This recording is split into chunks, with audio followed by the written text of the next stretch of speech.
औज़ु बिल्लाहि मिनश शैतानिर रजीम बिस्मिल्लाहिर्रहमानिर रहीम।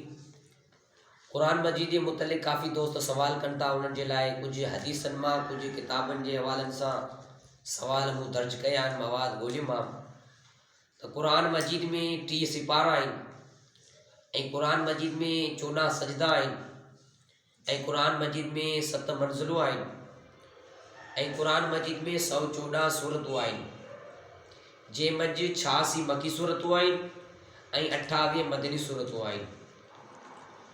ऐं कुरान मजीद में रुकू घणा आहिनि, काफ़ी माण्हू ग़लति जवाबु ॾींदा त 540 आहिनि, पर मुतफ़क़ जवाबु इहो आहे त 558 कुरान मजीद में रुकू आहिनि ऐं कुरान शरीफ़ में 6666 आयतूं आहिनि ऐं कुरान मजीद में हुरूफ़ 32,03,760 हुरूफ़ आहिनि।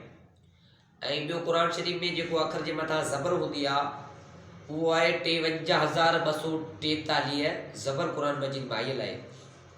ऐं कुरान मजीद में जेको लफ़्ज़ जे हेठियां ज़ेर हूंदी आहे उहा 53,343 मरतबा ज़ेर ॾिनल आहे। ऐं कुरान मजीद में लफ़्ज़ जे मथां पेश हूंदी आहे उहो आहे 8,804 भेरा आई आहे। ऐं मद हूंदी आहे जेका 1771 मरतबा ॾिनल आहे।